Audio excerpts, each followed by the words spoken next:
Mi nombre es José Antonio Rojas y yo voy a empezar a hablar sobre nuestro tema. Nuestro trabajo va a tratar sobre el conductismo. Para esto hemos dividido el tema en conductismo clásico y neoconductismo. El conductismo clásico es cuando empieza esta corriente de estudiar más al comportamiento más que conocimientos abstractos o ideas de la conciencia. Para esto Watson fue el principal promotor de esta corriente, a pesar de que hemos revisado que anteriormente hay otros orígenes, como por ejemplo el de Hipócrates, que decía que todo lo que nosotros pensamos era una respuesta a nuestra fisiología, nuestro cuerpo, en interacción con su medio ambiente, hacía que produzcamos diferentes ideas, pensamientos. Otro origen es el del sensualismo francés, que también nos decía que negaba las emociones, la mente, y más bien nos decía que todo era una respuesta de las interacciones que tiene el ser humano con su medio ambiente, ¿no? Sobre los sentidos. Todo se abarca a los sentidos. Y también fue Darwin el que hizo que esta teoría del conductismo tuviera más apogeo, ya que Darwin decía que los seres vivos pasan por un proceso evolutivo en el cual se van adaptando a su medio ambiente. Y todo esto hizo que tenga más respaldo las teorías del conductismo. Además, lo que buscaba Watson era generar un marco teórico donde pueda volverse la psicología no tanto una rama filosófica o abstracta, sino que se pueda hacer una ciencia natural que pueda ser medible con el método científico, ¿no? Y darle más sustento a las investigaciones. Es por esta razón que el conductismo en los años 30 comienza a tener más acogida, ¿no? en el mundo académico. De esto es lo que se va a tratar nuestro trabajo. Además vamos a agregar temas del neoconductismo, que son diferentes autores que vienen a complementar la teoría de Watson, ¿no? También es importante decir que ya anteriormente al conductismo de los psicólogos habían otros profesionales como los reflexólogos rusos, que lo que buscaban en sus experimentos era ver cómo es esta interacción entre el cerebro, el cuerpo, los reflejos instintivos y el medio ambiente, ¿no? Ellos decían que todo era una respuesta a algún reflejo o alguna interacción, y a través de sus experimentos es como llegaban a sus conclusiones. Otra de las fuentes que hemos utilizado es un artículo científico donde lo que buscan es ver la efectividad de la terapia conductual en madres depresivas con trastornos depresivos de cáncer de mama. Este estudio se hizo a 17 mujeres mexicanas, y se encontró que había disminuido en gran medida la depresión utilizando esta terapia conductista, ¿no?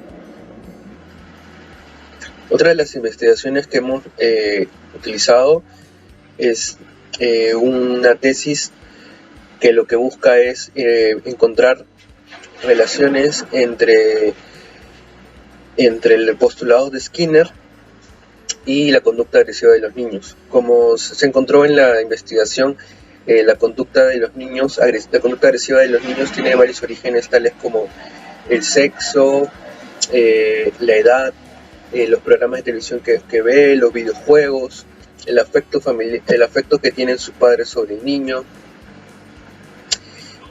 trastornos mentales, enfermedades mentales, y todo esto se ha revisado según los postulados de Skinner. Buenas tardes, profesora. Mi nombre es Ana Llerena y yo voy a hablar sobre 3 de los artículos que hemos puesto en nuestras referencias. Uno de ellos se titula La enseñanza del conductismo en la Escuela Nacional de Educación de Profesionales de Iztacala, dada por José Flores y por Ibáñez Edilberta. Este artículo primero nos habla sobre cómo fueron al inicio las actividades de los docentes de la carrera de psicología y que fue muy privilegiada porque su currículum fue absolutamente conductista. Este artículo nos va a hablar sobre críticas constructivas que se le va a dar al tipo de enseñanza conductista que se dio y también nos va a presentar un conjunto de reflexiones que se presentan en la teoría pragmática del conductismo. Otro de los artículos que hemos empleado es el del conductismo y el cambio social, un programa de economía de fichas en el Hospital Psiquiátrico El Peral en Chile.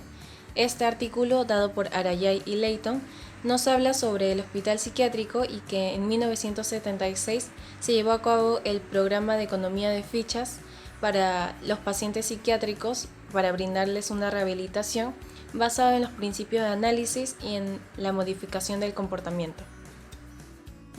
Otro de los artículos que hemos ocupado es el del conductismo atravesando América, un análisis sociobibliométrico sobre la Revista Interamericana de Psicología y la Revista Latinoamericana de Psicología en sus primeras 4 décadas, dadas por Polanco, Sueldi y Klappenbach. Este artículo nos va a hablar sobre cómo estas 2 revistas, siendo muy populares, circularon en América y en donde se hizo un análisis sociobibliométricamente sobre la cantidad de artículos originales que se publicaron en las 4 primeras décadas. Aquí se pudo dar a conocer que hubo un total de 22,7% de la Revista Interamericana de Psicología y un 43,5% de la Revista Latinoamericana de Psicología, en donde mencionaba el conductismo. En ello estaba el conductismo social, la modificación de la conducta, el conductismo del lenguaje y también mencionaba autores y producciones del análisis de experimento del comportamiento. Mi nombre es Elmer Martín Gálvez Guerrero. Siguiendo con la referencia del documento, mencionaré el artículo de Guaña Moña, Pérez Favara y María Augusta del año 2017, cuyo título tiene como Tendencias del uso de las tecnologías y conducta del consumidor tecnológico, el cual trata sobre el uso de plataformas digitales para desarrollar actividades en adquisición de venta de artículos virtuales y cómo influyen en los individuos de una sociedad para definir un tipo de consumo en específico. Asimismo, el siguiente artículo publicado por Torres Cañizales, Cobo Beltrán y John Kendry del mismo año tiene como título Tecnología educativa y su papel en el logro de los fines de la educación, el cual menciona los fines de la educación en relación a las tecnologías, utilizando la técnica de análisis de contenidos para trascender en el uso sistemático de una tecnología educativa, en relación, claro, con los artículos antecesores del documento. Mi nombre es Zoe Salazar y mi primera referencia tiene como título El análisis crítico del conductismo y constructivismo como teorías del aprendizaje en educación. Tiene como autor a Figueroa Cepeda. En resumen, en este presente documento se realiza un análisis crítico del conductismo y constructivismo con la intencionalidad de demostrar qué y cómo se aprende, cuáles son los factores que influyen en el aprendizaje, además de las críticas y perspectivas futuras, logrando establecer fortalezas y debilidades en el quehacer educativo a través del tiempo. En mi siguiente referencia tiene como título Una mirada al condicionamiento clásico de Iván Pavlov en la actualidad y sus principales postulados en educación. Y el autor es Álvaro Criollo y Alexandra Verónica. En la descripción, como resumen, tenemos que numerosos investigadores sustentan sus investigaciones en los logros científicos causados por Iván Pavlov en 1849 y 1936, quien define la respuesta condicionada ante un estímulo, a lo cual denominó condicionamiento clásico. De igual manera, se sobresalen las conclusiones alcanzadas por Watson y Skinner, cuyos logros alcanzados han sido presentados en los postulados del conductismo.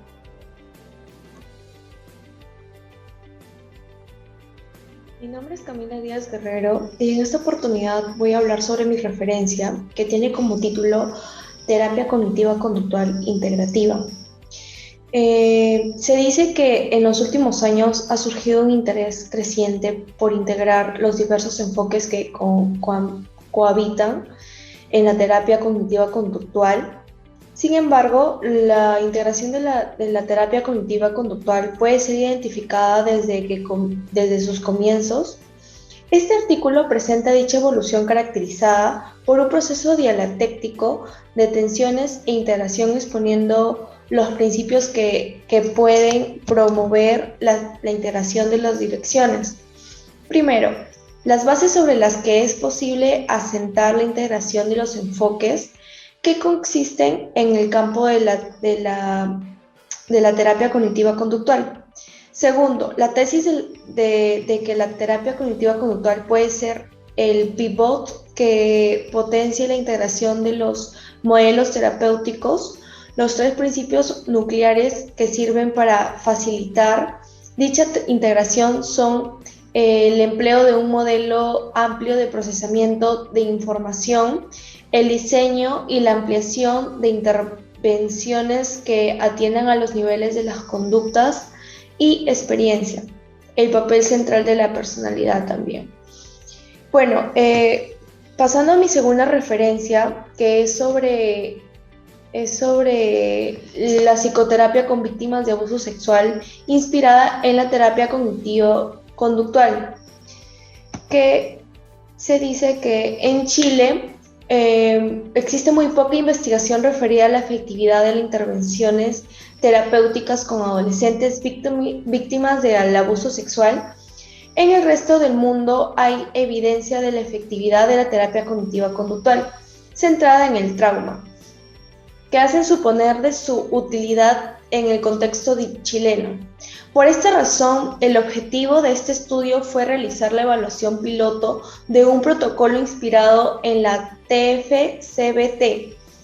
En total participaron 21 adolescentes de sexo femenino, edades entre 12 y 17 años, que estaban ingresadas a un centro de atención a víctimas de la ciudad de Viña del Mar, Chile.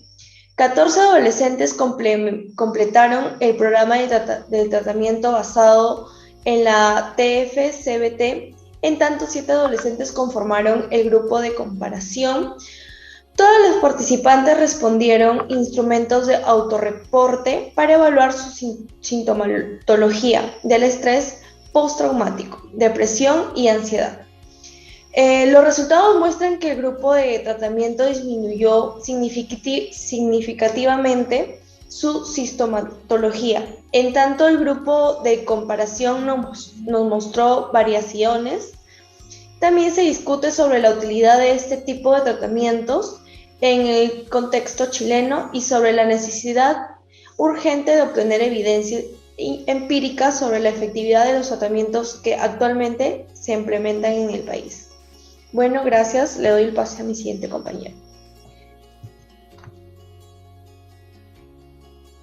Bueno, continuando con la exposición, soy Leslie Carolina Torres Franco y hablaré sobre las dos referencias que he buscado. El primero es un libro que se llama Teorías y métodos conductistas y el enfoque cognitivo, donde se habla de los tipos de conductismo, que es el de Watson, y el conductismo metodológico, neoconductismo de Hull y Tolman, y Skinner y el condicionamiento radical. Otro subtema es Pavlov y el condicionamiento clásico, que menciona sus elementos, sus estímulos, ejemplos en los animales y en los humanos, y sobre la generalización y extinción del condicionamiento. También nos menciona a Skinner y el condicionamiento operante, que es el reforzamiento positivo donde se encuentran el reforzamiento positivo, el castigo positivo, el castigo negativo y sus elementos. Asimismo, nos menciona también terapias conductivas y cognitivas. Mi otro artículo es sobre la Universidad Católica de Los Ángeles en Chimbote, que se trata sobre las conductas agresivas de los niños de 5 años, en donde se creó una hipótesis donde el dominio de cognitivo de la dramatización, que sería la estrategia que tomaron, disminuyen las conductas instintivas, en donde los resultados salieron que la prueba el 30% de los niños y las niñas salió con un nivel muy alto y el 70% salió con un nivel alto, pero esto es normal por lo que son niños y tienden a atender a estas conductas.